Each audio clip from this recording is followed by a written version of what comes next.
Hi there, I'm Evan Troxel. Welcome to my podcast about how technology is changing the architectural profession.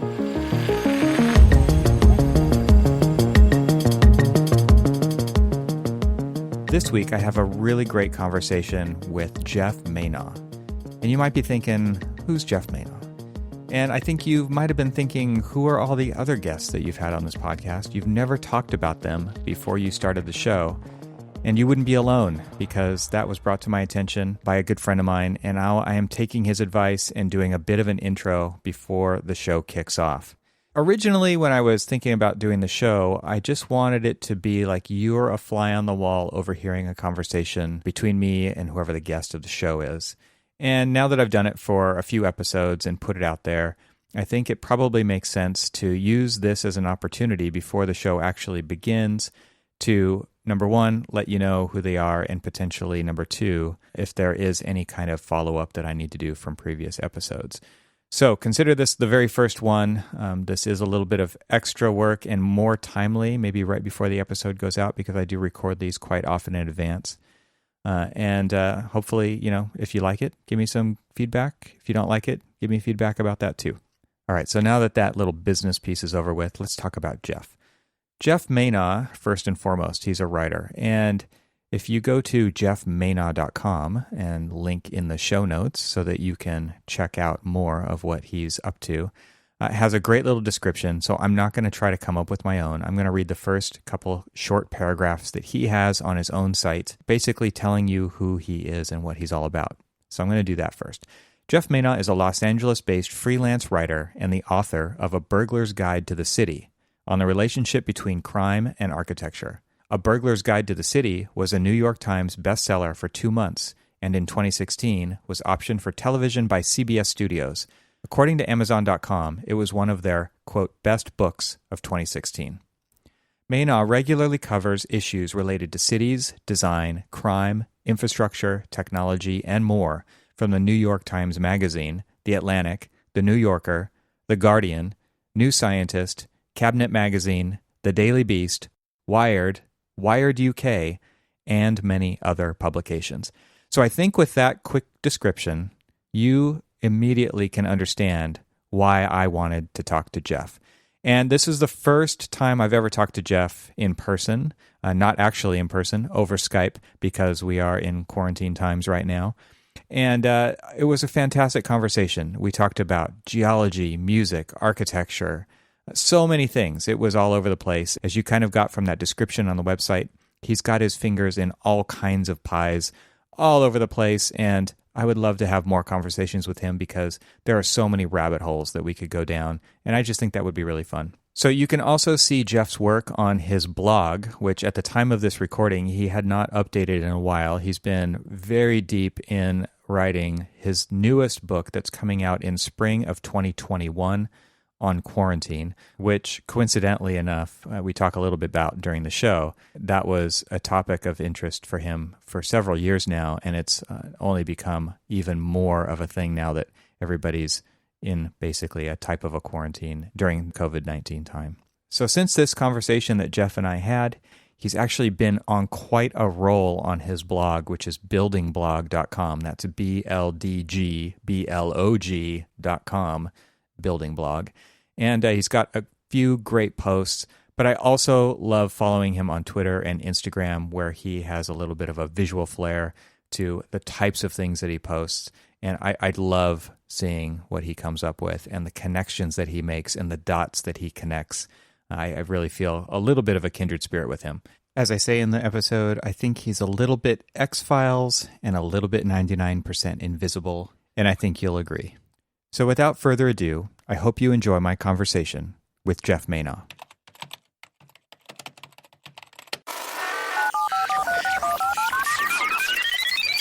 Geoff Manaugh, welcome to the podcast. It's so great to have you. Thanks. It's great to be on. Yeah, so long-time lurker, first-time caller here. I've been following your stuff for a long time online, whether that's Twitter, Instagram, not Instagram. New service. Maybe that's a new topic. Yeah, and obviously your blog, Building Blog. So since this is the first time we've ever actually talked, besides just like couple little messages here and there over the years. What are you all about? That's actually quite a good question. I think, I mean, the parameters of that query, I think, are something that one can spend an entire lifetime thinking about. But I think that what really kind of brought at least this conversation together, I think is, my writing about architecture and design over the last 15 or 16 years. In fact, I can't remember the exact date. I think it's July 6th. Just coming up about a week from now is actually the 16th anniversary of when I started Building Block. Wow. So I've been doing this for quite a long time. And I guess, I've always been attracted to architecture just because it's an incredibly multidimensional topic that allows you to get into so many other things immediately and right away. The minute you start to look into why our cities look the way they do, or how a building got to be where it is, or who designed that building and what led them to it. The politics, the history, even the philosophy that surrounds individual works of architecture and acts of urban design. I think it's just something that's so incredibly interesting to explore.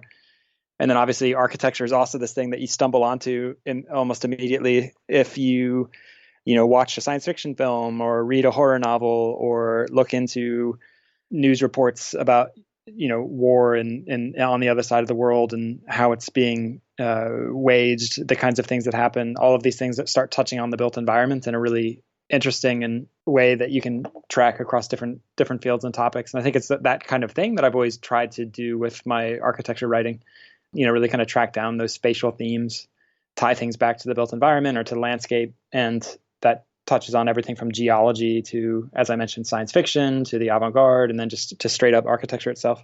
That's awesome. I mean, that's one of I think that you're a little bit like X-Files and a little bit 99% Invisible, right? Where it's like you're kind of looking for the weird stuff that most people don't pay attention to in the architectural realm, at least. And I feel like that's really the interesting stuff to look at. I thought about this kind of after I had contacted you, and I've mentioned it to you before, but there's this show on Amazon Prime called Tales from the Loop. Yeah. And I've been fascinated by it. It's a really well done series, and there's so much visually going on in that they aren't necessarily talking about.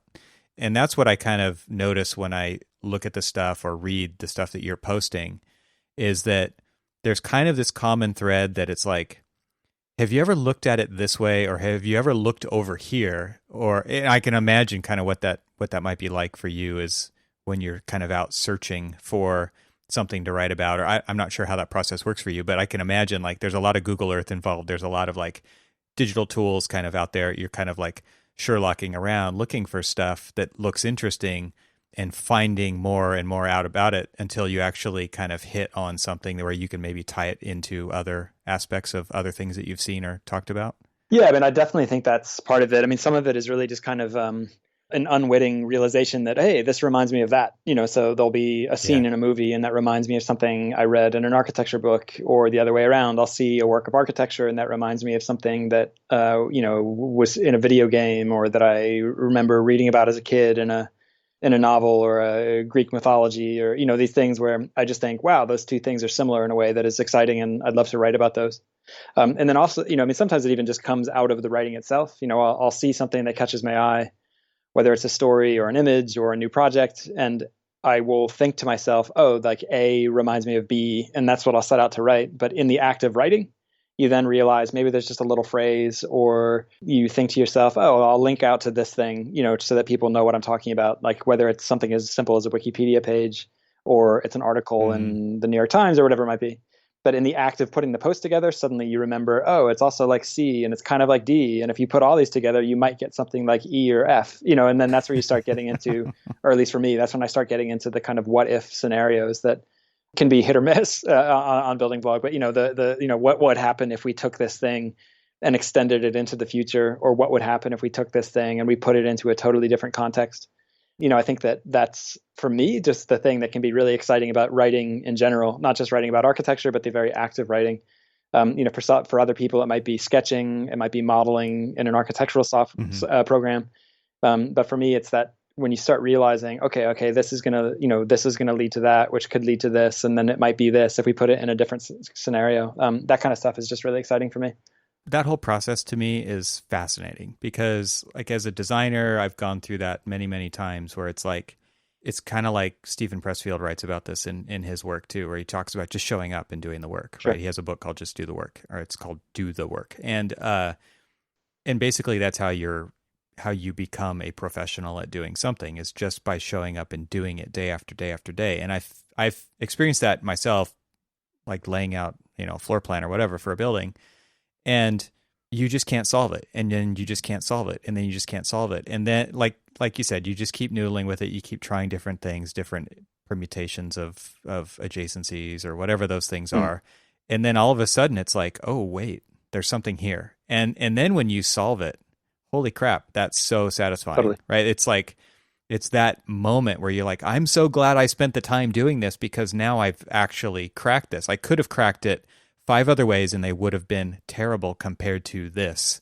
But because you actually put in the time to just keep showing up and keep trying until it got to that magic moment when it just works, is so satisfying. Yeah, no, I definitely agree. Do you feel like that happens a lot with the type of stuff that you're kind of chasing after because there's so many kind of unintended threads that tend to get linked together between these different things? I mean, it's a combination, I guess I'd say. I mean, because there are times where I feel that, once you really get into a groove with writing and you're prolific and posting quite often, you start to really feel when something is going to open up into that next level of like, okay, this is this new scenario or this new what if question or this new plot or storyline that might come out of the material I'm working with. And so the sheer repetitive act of writing daily, or at the very least every other day, to focus on this kind of stuff kind of gets that technique down, I guess you could say. But I guess I'd say as well, on the exact opposite path, I find that if you take time off, like a week, but then when you sit down again and go back to it, you can sometimes have that feeling of, your body responds to doing something again for the first time in a while, and you're actually maybe even a little bit better because you took the time off. You've forgotten the bad habits, and it's the good ones that have stuck around. And so I find that writing can be a mix of those two approaches. Getting things down, doing it every day. So it's almost like, shooting baskets in basketball, just to make sure that, like, can you actually do it? Like, how is your aim? How is your accuracy? But then you take time off. And I find that with writing, it can do the same thing. Like, it feels so unbelievably good to be writing again. It feels that you're in the midst of like a very fluent conversation, or that you're revisiting an idea from a new point of view. And then it really just kind of flows and comes out. And I think that that's actually just one of the beauty. One of the things I love so much about writing is that it's a skill or a thing to have. And I think that it allows you to metabolize experiences that you've had, or things you've read, or something someone has told you. It's this incredible ability to digest the world and turn it into something that you can actually use, like the energy of it, or the nutrition, I guess you could say, of experience, really kind of comes through. And writing is a great way to chew with that and make it yours. I had this recent experience where because of the whole COVID-19 stuff and all the gyms being closed down, like I don't go to a fitness gym, but I go to a rock climbing gym quite often because, on lunch at work or whatever, with the kids after work, and obviously closed down for the longest time. And so I just was focusing on the hangboard at my house, right? So not doing all of the movement and not worrying about accomplishing a certain problem set or whatever, just focusing on kind of like finger strength, right? Just really focusing on this one little aspect of rock climbing. And then the gym just recently reopened. And like you said, like you get back into it, you kind of have a different perspective, and it just feels so good to move again, to move the body again in those ways that I was used to before. And it was like it never left. And I hadn't been doing it for months now, except for the finger strength stuff. That's it. But man, like it felt so awesome. It was like re-energizing in a much bigger way than it ever had been before that. Yeah, totally. Yeah, I can see. Oh, it's funny. I was going to mention this anecdote a couple minutes ago, but it seems even more relevant now. There was and at first it will sound totally, out of the blue, but ages ago, when my brother and I were sort of just fresh out of college and spent some time backpacking together around Ireland and the UK, we ended up at this little random jazz festival in West Ireland. And, we were backpackers, so we could change our schedule. And we ended up sort of camping out in town at this youth hostel and going to every night of this jazz fest. But what was interesting is there was this one particular musician who, I'll be honest and say his approach to jazz is not necessarily the jazz I would want to listen to, but nevertheless was an incredibly charismatic and exciting speaker. But it was this guy named Bobby Watson. And he gave the advice to people in the audience that, if you want to get up to the point of, being an extremely fluent saxophone player as he was, that, you have to be almost eccentric in your practicing routine. And so he was saying that, when he was young, what he would do is basically lock himself in his apartment and he would just play the scale C over and over again. And that's just what he would do. He would just practice C, and he'd do that for, days, if not weeks at a time. And that, what it meant, almost in a highly specialized skill kind of way was that, this was something he was unbelievably good at. But it also meant that, when he then was able to play entire songs or actually play with other players and experience the freedom of moving away from that and playing things other than C, it was just so exciting and almost like a bird taking flight. But I've always thought about that like if you can just take one thing and do it incredibly well and then move on to the next thing and do that incredibly well, those kinds of skills, whether it's just like the hangboard and climbing, or it's shooting 3-pointers if you're a basketball player, or it's, just writing really quick takes on newspaper articles. If there's just something that you can do and do it very often and do it very quickly and fluently, those kinds of skills show up in other scenarios or contexts later, when you're writing a longer piece, like an essay or a book, or maybe if you're designing an entire house, you may be very good at floor plans, but now you have a way to experiment in a different way of notation or that kind of thing. It's a tricky thing because it kind of brings to mind the idea of generalist versus specialist, it's like, I've felt like I've always been more of a generalist, and I don't know where you kind of fall in that segment, but it's like being able to connect the dots of a lot of different things, or maybe not being able to do a lot of things extremely well, but good enough so that you actually can accomplish something that is a lot more well-rounded than somebody who strictly is so specific in their skill set. Where do you fall on that spectrum? It's an interesting differentiation. I guess I would say, contrary to the implications of my previous answer and anecdote, I would definitely say I'm a generalist, but I think that it's within that, though, that, developing these individual skills and making sure you're very good at those. It's like, to use another physical metaphor, it's almost like, if you're doing yoga or Pilates or that kind of thing, it's a very specific movement that you're meant to do very well and very precisely. But then its overall effect with the other very specific movements that you've learned is to have like a full body health or flexibility that you wouldn't have if you just if you didn't focus on those very minute individual particulars. And so for me, I think my overall approach is definitely generalism, but I think that what I like to do is have very many different things on, the stovetop at any moment. So I'm reading books in archaeology or in a novel, or I'm reading about architectural history or about quarantine or whatever it might be. But to choose those individual silos within that kind of general field and then really go into them deeply. And so I think that that's what's exciting for me as well. It feels like you're really going down a rabbit hole, to keep throwing out metaphors here, where you find rabbit holes in different fields and you can go into them. But I think that you can't necessarily find those rabbit holes unless you're a generalist, and you just sort of get stuck in your own, almost like stuck in your own silo if you don't have that general approach. So I guess I'd say that if that makes sense, that would be how I would look at it. Have a general approach to life and have very many interests, but be prepared to dive into each one very deeply and at length. Yeah, I think that's what I notice a lot about your work, and I find similar to how I think, which is that curiosity is ignited by the movement between the different things, right? So it's like you kind of get tired of doing one thing and you want to do something else, but there's so many things on the table, it's kind of hard to choose, and so like you just take the opportunities that come, or maybe you can pick. You have the luxury of picking, and I feel like, to me, as you hear different words attached to this, like Renaissance man or polymath or whatever. And I feel like, I want to do it all. I actually want to live like 5 lifetimes at the same time, right? I don't want to just focus in on one thing. And I think that intense curiosity that I have, and that I can kind of see as like the common thread in your work, which is just like this intense curiosity about all these different things. And then you figure out ways to tie them together. I think that's a very interesting combination. And that's, to me, like what gives your blog a sound, right? Like if I were to kind of equate it back to music, like Led Zeppelin had a sound, right? And there's other bands, like I was in a band, and like Nice. no two songs sounded the same, right? Oh, So I always thought that was an interesting kind of observation that somebody had. They're like, "So what's your sound?" And it's like, "Well, we don't have a sound like Led Zeppelin has a sound." And so I kind of look at your work, and I kind of do sense that there is a sound there. Do you feel like that? yeah. I mean, I know exactly what you mean, and I would say both for good and bad. I'd say that I do think that. I mean, I think that you can recognize a building blog post. If you put it next to Hmm. other architecture writing or other architecture blogs, or even writing maybe in a totally different field.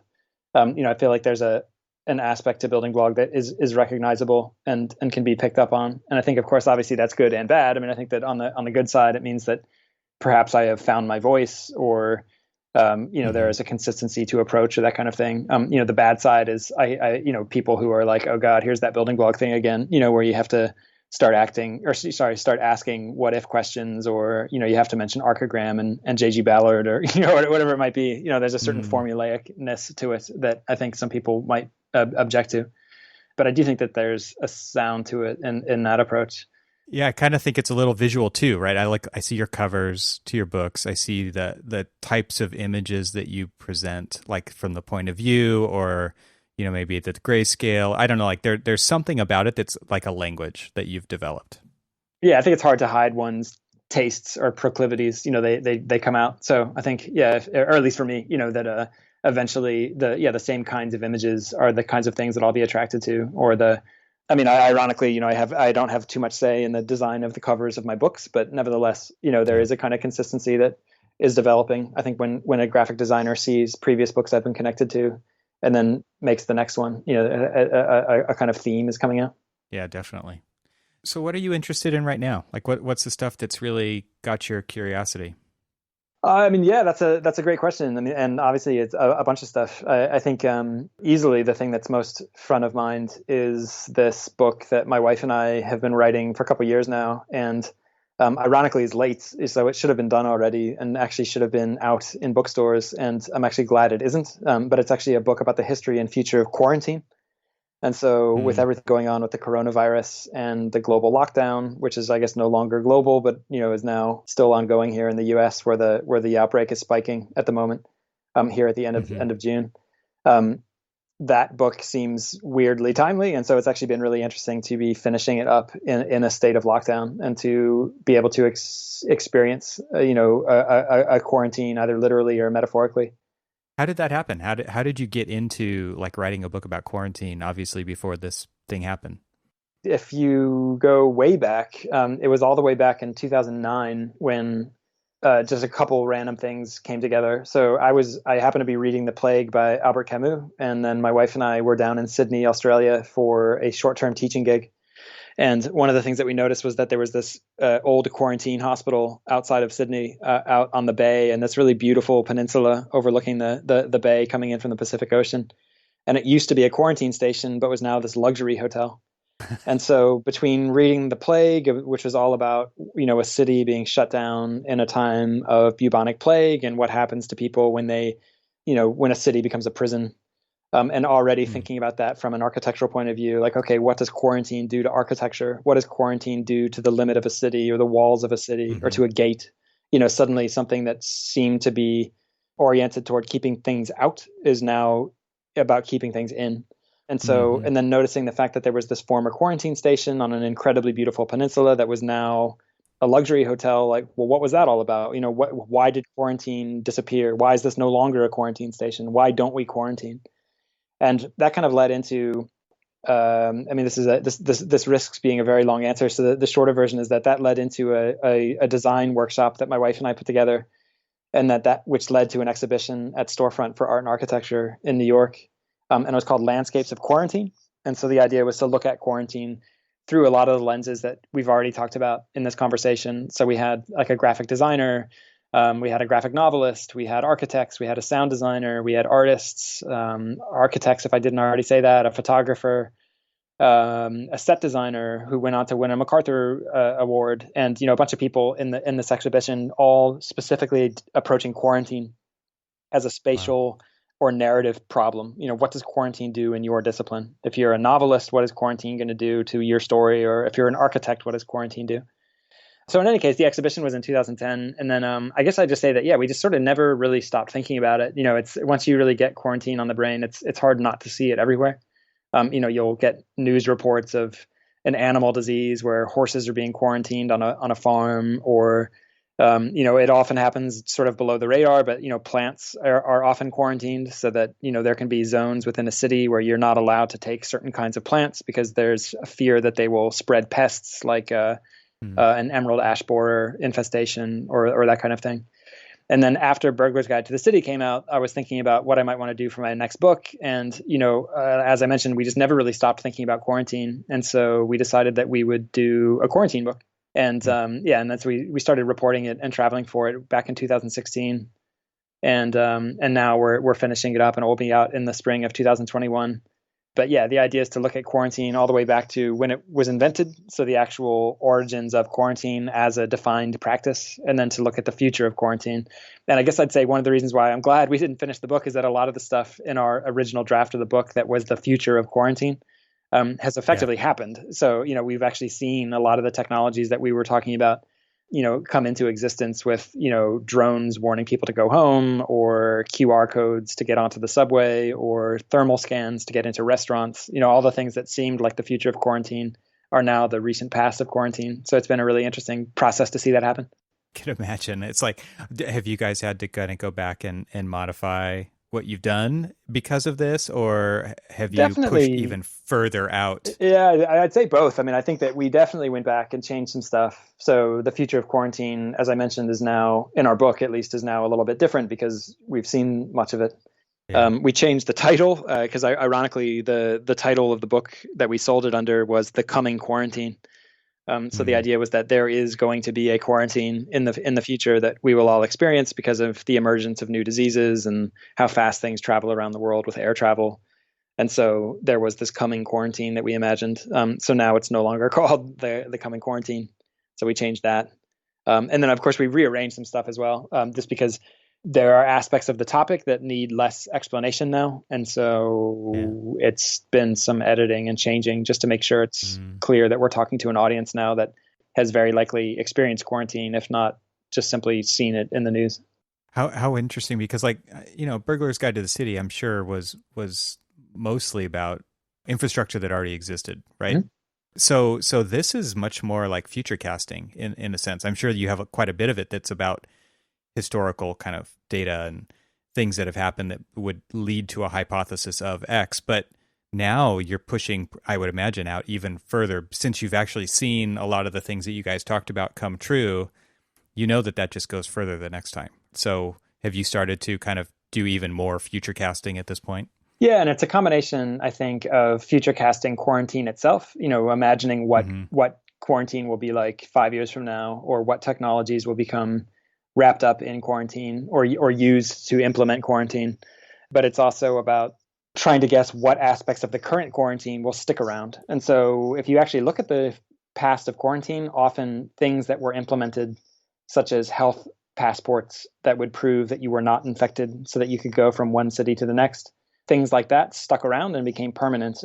In that case, what we now refer to as the passport actually has this sort of overlooked medical history. And, even the League of Nations that eventually led to the United Nations, even the League of Nations had a sort of a medical / geopolitical quarantine background.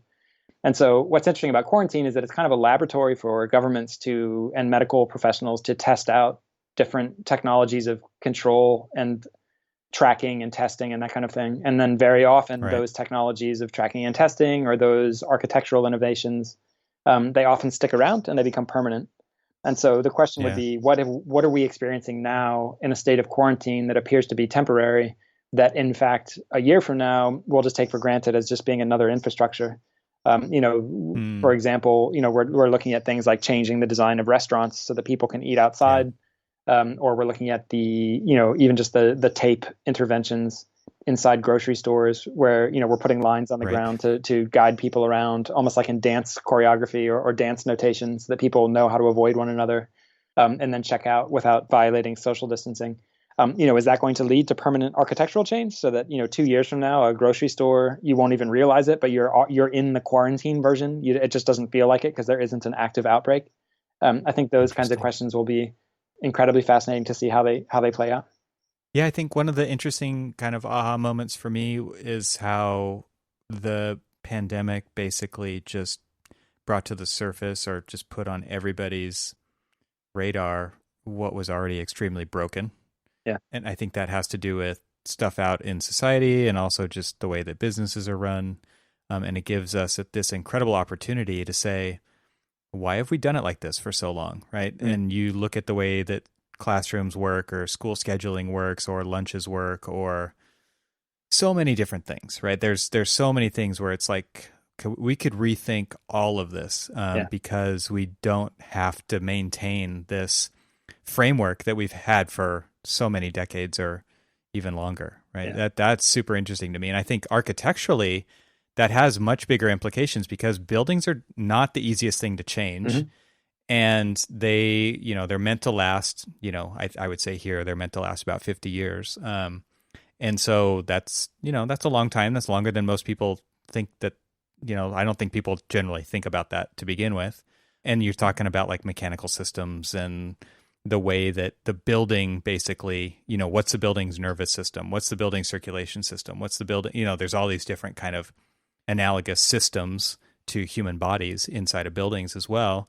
And those are incredibly difficult to change in the future, right? Totally. So I think that all that stuff is super interesting. And our firm's definitely thinking about a lot of that stuff and thinking about how, like, because we mainly deal in the public sector, right? Schools, hospitals, civic work, stuff like that. I mean, where you're dealing with users who could be a different set every day, like in the case of like, a fire station or a police station or a courthouse versus a school where you've got, a set schedule. And like, there's so many things that have to change about how all of these things operate on a day-to-day basis. And who does that? Yeah. A lot of times the owner has no clue what to do and they're looking for help. They're looking for advice. Well, no, it's true. I mean, I think that, the question of who will do this, I think not only is that one of the perennial political questions, is it us or is it them? Will government do it or will we do it? Depending on your political inclinations, those are very different answers. But I do think that that's one of the things that has opened up this space for architects to imagine what sorts of roles they might be able to take on in thinking about these questions, that are so many of them are spatial, or at the very least they are technical in the building systems vision. I mean, if you may or may not recall that I think it was in maybe mid-March, there was a temporarily viral video of a gentleman from the Army Corps of Engineers who was giving a press conference about the quote unquote simple way that the Army Corps of Engineers would come in and turn a hotel into a quarantine facility. And, it was this sort of masterclass in one, just being very specific, but also it was, almost everything came down to HVAC and isolating the air handling systems from one room to the next, making sure that there was flow from inside to outside, and that, you couldn't give the infection if you had it to the people in the room next door or even people outside in the hall. And, what it boiled down to is basically, either, an architectural engineer firm that has expertise in HVAC, or, if you want to look at it even more blue collar than that, a kind of sufficiently ambitious air conditioning firm, suddenly had national, if not international importance, where they could step up to the plate and change an econo lodge into a quarantine facility or your house into a medical ward. And it really is just through these weirdly simple changes, like in plumbing isolation or in HVAC or in sealing the doors to the outside, and these kinds of retrofits become epidemiologically important, and they are also architectural. And I think that aspect of it is really interesting as well. And it's really no wonder that within the architecture world, there was a lot of enthusiasm for stepping up and finding a way that architects could be useful, whether it was 3D printing personal protective equipment, or it was actually coming up with, new kinds of building interiors or new ways to service those building interiors to make them safe against disease. Yeah, and where I see architects providing an extreme value would be like, number one, understanding that landscape, but then applying it at like the policy level, right? Like actually getting involved in the shaping of our cities and our living environments so that it moves the needle forward. Because there's so many times where it is like, oh, I thought you were going to do that, and they're looking over their shoulder, and it's very much like a much more reactive state to be in.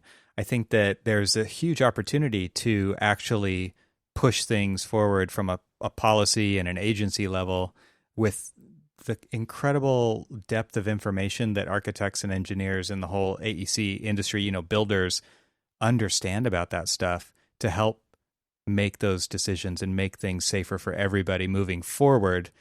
There's just so much opportunity there. I don't understand how you could turn a blind eye to that and just wait around for, I don't know. I'm just kind of thinking about, when you're talking about changing plumbing and HVAC, like you're talking about ripping stuff apart, or you're talking about adding it on in addition to, right? Mm-hmm. And just having it come in from the outside. And then I start to think about the imagery that starts to paint in my head of these cities that are, everything's built on top of each other, and it's not about how it looks at all, which is, what architects tend to care about more than most people. Yeah.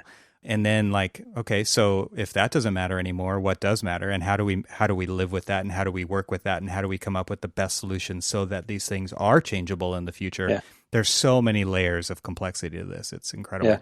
And then, the funny thing though, is that if you start looking at the city through that lens in terms of things that have been added on to change the initial function that a building had, you realize that we already live in that world. When you see window units for air conditioning sticking out of buildings in an incredibly unpicturesque and odd looking way, that's already here. When you look at things like satellite TV dishes for people to tune into, international sports games and that kind of thing, you already see satellite dishes all over the roofs and walls of buildings. Yeah. When you even look at some retrofitted buildings where entire elevator shafts are added on the exterior, in particular in some European cities that I visited where old buildings have been retrofit with elevators on the outside, you've got this kind of prosthetic elevator that is now part of the building. And I think that if you see that stuff, you begin to realize that there is actually this room for a kind of quarantine layer to get turned on on top of our cities and to add functionality, whether it's to reimagine the window unit as a kind of circulating air isolation quarantine unit, or it's to imagine some sort of external elevator shaft-like addition to a residential housing complex that in fact is just a new way in and out for people that might be feeling sick. You start realizing that actually the infrastructure and people's flexibility for accepting that infrastructure already exists. And I think that architects could probably get over some of the angst of pitching large-scale change if they realize that actually, the city is already kind of covered in jewelry, so to speak. And what I mean by that are these window units and these satellite dishes and that kind of thing. So just imagine, your own version of that and pitch it and just see what happens and see if you can get these kinds of changes implemented, and gradually they'll become permanent. But yeah, I think that would be one way to look at it. That's interesting to think about. There's so many kind of levels to that type of customization that happen all over the place. It's so many different levels. I even think about it on the digital level where, the whole topic of like AI, where people don't trust it and they're worried about the implications of AI and all of those kind of scary Black Mirror episodes or whatever. But yet we will type something into Google and take the first hit that comes to us because that's the top recommendation. Or there's so many examples of that where it's like, you already trust it. What do you mean you're not going to trust it? You already do. Yeah, totally. To me, there's definite parallel there with the kind of thing that you're talking about with jewelry on the outside of the building. It's like, it's already there. What do you mean you don't want it? Like you've had it. Yeah. I think it is interesting what we choose to observe and what we choose to ignore in that regard. Yeah, absolutely. I agree. Yeah. So Building Blog and the stuff that you're working on, we've talked a little bit about, archaeology, geology, the old part. How does that fit in to all of this kind of stuff with you? It seems to me like, my grandfather was a geologist. We used to go out to Death Valley almost every year. He lived out there for over 50 years, twice a year, the spring and the fall. And he lived in Northern California, taught up at UC Davis and geology department. But other than that, he was like doing field trips. And we have seen more of Death Valley than most people ever will. And he was responsible for mapping like the whole southern end of Death Valley. Oh, wow. So I've always had this huge love of going out there, and the excuse was geology, but it was more about adventure, and it was more about finding these incredible things that most people don't get to see. And so I kind of, I think that there's something there between you and I would love to hear kind of your take on like what is the attractiveness there for you, and how does that tie into the work that you do? There's so many different ways to approach that. I mean, I think that on one level, I think one of the things that's interesting about geology and plate tectonics as well is just the acknowledgement of structure and the idea that when you're standing on the ground, quote unquote, that's such a simplification of what you're actually standing on. It's not just a surface, it's this massive volumetric space beneath your feet, and it contains structure. It's not just mud, it's not just sand, it's this layered, incredibly interesting thing with history. And it formed through processes that are still active and are absolutely huge, that sort of boggle the human imagination. And I think if you look at geology that way, it's really a way to look down and take a section of the thing you're standing on and try to understand where that thing came from. And then I think if you start getting involved in the ground, so to speak, obviously this is beginning to touch on things like, well, landscape investigations or the architecture of section or the architecture of the ground itself in terms of how it's stratified. So you begin to already get into a kind of architectural conversation. But then you're also touching on some really interesting philosophical questions about what does it mean to trust the planet we're standing on or that we live on? What does it mean to trust the solidity of the ground that your house is built on or that your city was founded on? And then, of course, there are these really interesting events like earthquakes or the slow movement of plate tectonics that really kind of challenge the entire idea that we have this sort of terrestrial vision, which is that that the ground is solid and then it doesn't move.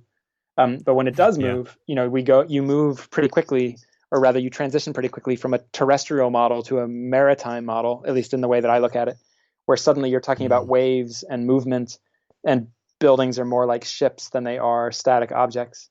And I think that, again, some of that is architectural, but some of that is philosophical. So what does that change in your attitude towards the built environment or towards the things that you trust as solid? And what does it do to your own sense of longevity or the trust you have for the things around you? And I think that all of those things sort of come out of a conversation about geology or an interest in geology.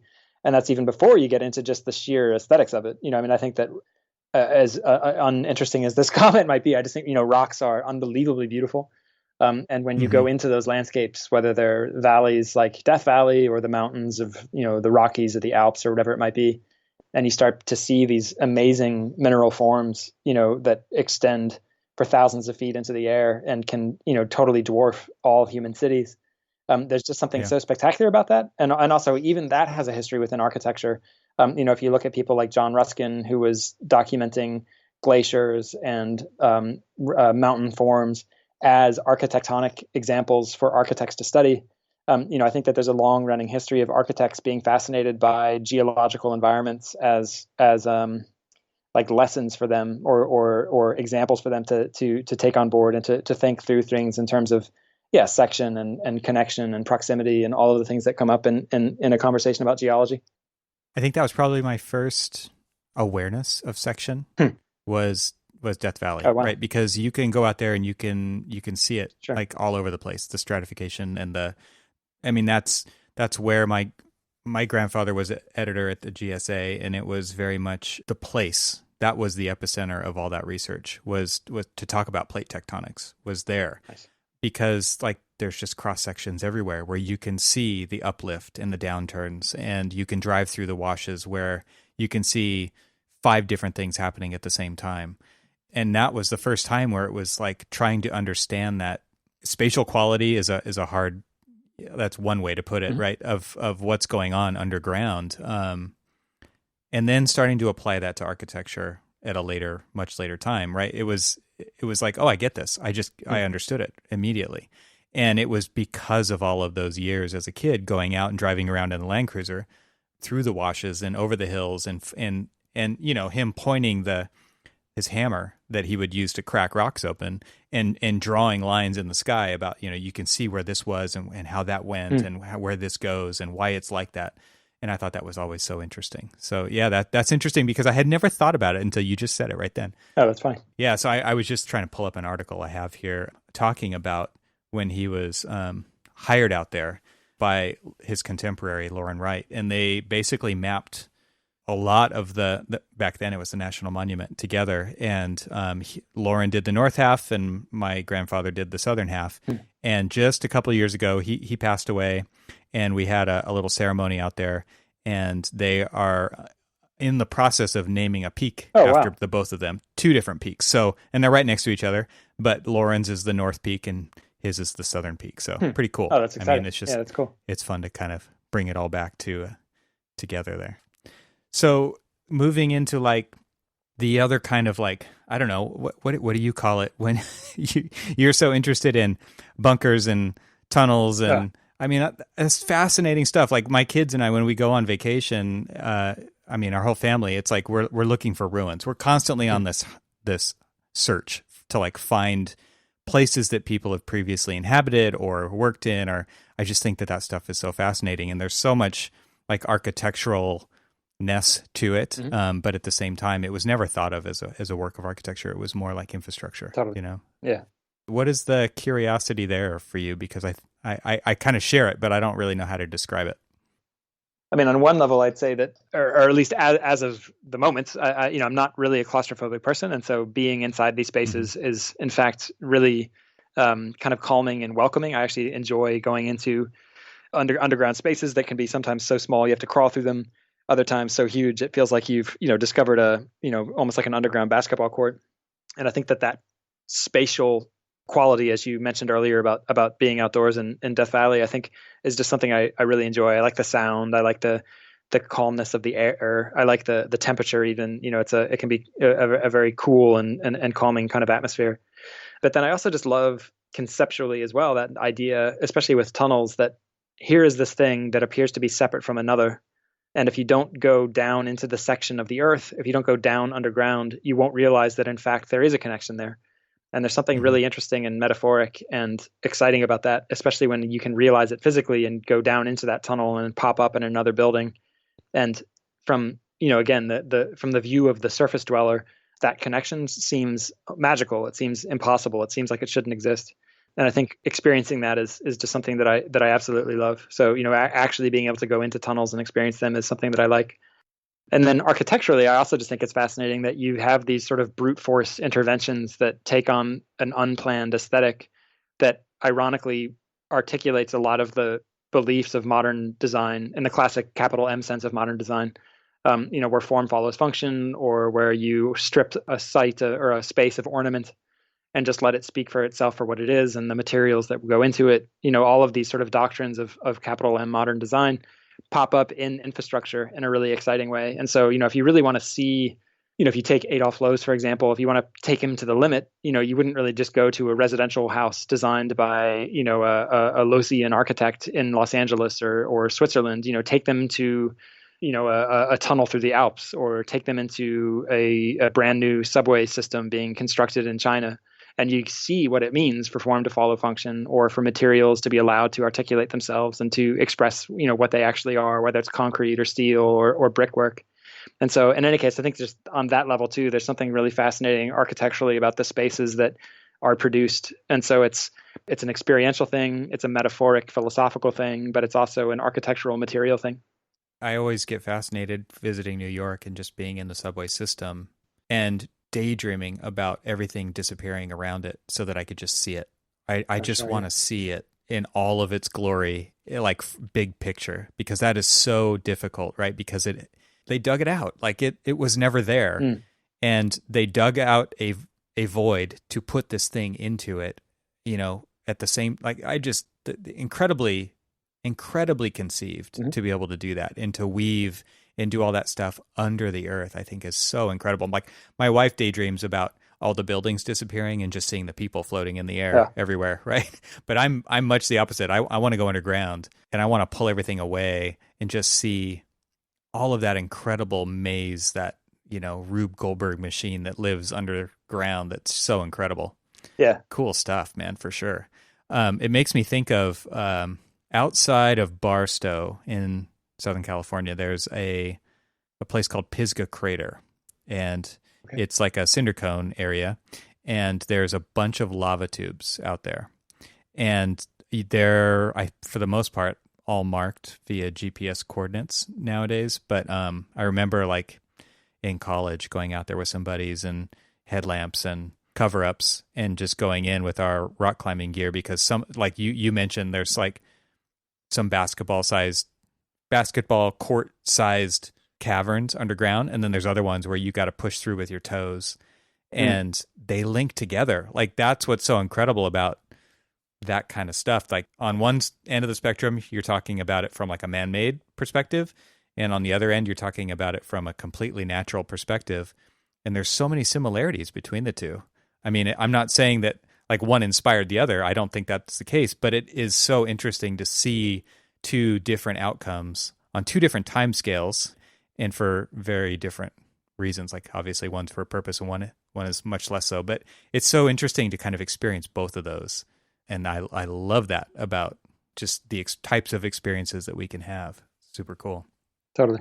I was able to tick something off of my bucket list last summer when my wife and I had a chance to go to Cappadocia and central Turkey. And, I've been obsessed with that place since I was a kid. And, if you don't know, or if your listeners don't know what it is, it's basically a region in central Turkey that goes all the way back into a very deep human history, where the ground is soft enough that you can effectively carve through it with just the most basic instruments. So, a knife or even just a sharpened piece of metal. And so you can build these, carve rooms into hillsides, but you can keep on going and turn those rooms into tunnels, and then those tunnels into staircases, and then the staircases leading onto levels that you carve out. And the whole region is now, this kind of archaeological / subterranean wonderland, because they keep finding new entire underground cities, that could have housed literally tens of thousands of people at a time, often have 6+ underground layers. So it's all subtractive. Exactly. And, wow. To go into those places is just, it feels like it's the kind of place that I would only dream exists. And then also it's Turkey. So it has a different sense of health and safety, liability lawsuits than we have in the United States. And so, very tricky places are actually still, they're not off limits. So, you can go wandering through the landscape on your own and find ancient churches carved into hillsides, or tunnels to go down into, or, just places that it feels like maybe a pigeon has been in there in the last 10 years, but you might be the first person to explore it in a decade. Wow. And, you get to do things that, an American theme park version where everyone is afraid of liability, right. Wouldn't let you do that. But anyway, that was a dream come true. If you are interested in the underground and never get a chance to go there, I would definitely recommend putting it at the top of your list. That's amazing. I'm going to look it up and find a link for the show notes for that. Do you have any like personal hacks, something that you do to help yourself kind of perform better, get in the zone, get in the flow that you really feel like helps you out that maybe other people could look into? Yeah, that's a good question. I guess I'd say maybe two things. One is a physical thing. So I'd say that if you are able, I personally, for me, physical exercise is a massive spur toward productivity and even just happiness. And so that takes the form of, whether it's running or lifting weights or just simply stretching, getting my heart rate up and feeling physically present, that in a way that mitigates that sense of just feeling down in the doldrums and stuck at a laptop keyboard. You can really feel awake and physically present in a way that is quite exciting. So if that's something one is able to do, I would strongly recommend physical exercise as a kind of preparation for writing. They kind of balance each other out. The sedentariness of one is canceled by the activity of the other. And then I guess there's a lot of other sort of aspects of writing that I think I could go into. And I'll just focus on one, though, in the interest of time. This doesn't mean that this is the most important one. It's just probably the easiest one to explain. And so I don't mean to overemphasize it by only referring to it. But I think an interesting exercise that I enjoy, a writing exercise that I enjoy for, cracking open a post on Building Blog or just trying to get my mind into that mode, is finding something like a newspaper article or a scientific experiment or an anecdote a friend told me, But then asking just some really simple questions like, well, what if this was the beginning of a movie? Or could there be a novel set, in the world that this article discusses? And I think that those very simple questions are great ways to just sort of break the ice and get yourself writing, where you begin to imagine the context around something, this thing you saw in the news, or a controversy at a construction site in a foreign country. What other circumstances might lead to that? And trying to imagine it as the plot of a film, or the plot of a novel, or the start of something. I think the start of a conspiracy, or whatever it might be, I think is an exciting way to get the imagination moving, and just to start writing, even if you then erase all of the stuff that started that particular post. It's just a good way to think about something from a different direction. That seems like super appropriate for the kind of work that you do.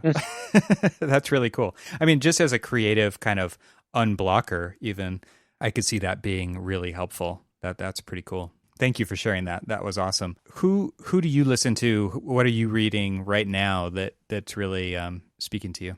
I guess I'd say that I am I'm a very wide reader, and both my wife and I are. If you saw our house, it looks like we are just live in a giant fire trap, because we're just surrounded by books everywhere, and so we're both constantly reading. But I'd say that to a certain extent, a lot of the work the stuff I'm reading right now is being shaped by the quarantine book. And so as we're coming to the end of that, I'm reading tons of stuff on outbreaks and medical design and the history of hospitals and that kind of thing. But I guess I'd say the books that I've read recently that are interesting. One is the one that just came out last week. It's by a woman named Emily Antis, and it's called The Great Indoors. And it's a look at the interiors of architecture and of the built environment as this kind of emerging ecosystem that humans are adapting themselves for, and the health implications of that, the kind of microbes that we're being exposed to, the diseases that might be emerging from being inside too often, also the cognitive effects of what it means to be inside architecture all day.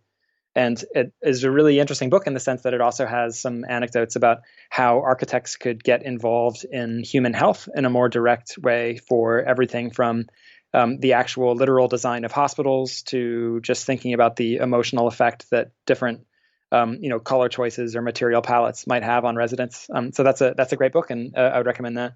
Briefly, another one is this book called Wasteland. It speaks to a whole other aspect of my interests that we didn't have a chance to get into. But it's about World War I as the origin of modern horror. And so how so much of what we now take for granted as the kind of the tropes of horror, whether it's the return of the dead or the sort of cosmic horror of H.P. Lovecraft, a lot of the stuff can be traced back to the experience of World War I and trench warfare, and the kind of alienating experience of frontline warfare in the early 20th century. So it's interesting. It's imperfect, but it's an interesting book if you're interested in those kinds of things. Yeah.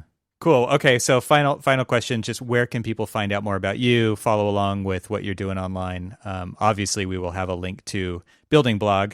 Any other place that you're kind of putting stuff out there? Well, I guess I'd say, Building Blog's a good place. Although, as I mentioned, I've been really slow this year in terms of posts. So hopefully that will, once I've got this book done and off my plate, that will change. I'm here and there on Twitter, but it's at Geoff Manaugh is my account, and you can just link to that. But it's my first and last name. And then I guess, if you want to read about even totally a whole new set of topics that we didn't get a chance to talk about, my book, A Burglar's Guide to the City, it might be a good place to start just for looking at how architecture can be relevant in topics like law enforcement and crime in a way that perhaps might not be immediately obvious, and could be an exciting place to start as well. That's awesome. And I will now, at the very end of the show, apologize for saying your last name incorrectly. I assumed it. So definitely want to put that out there, that I'm glad you said it, because I should have asked in the very beginning. So Geoff Manaugh. Oh, yeah, no worries at all. I'm old enough that there's no one on earth who would look at the spelling of my last name and say it the way my family does. And so know how. I tend not even to correct people, but I appreciate it. Yeah. Well, thanks so much for coming on the podcast today. And hopefully we can do it again sometime. Yeah. Thanks for having me on.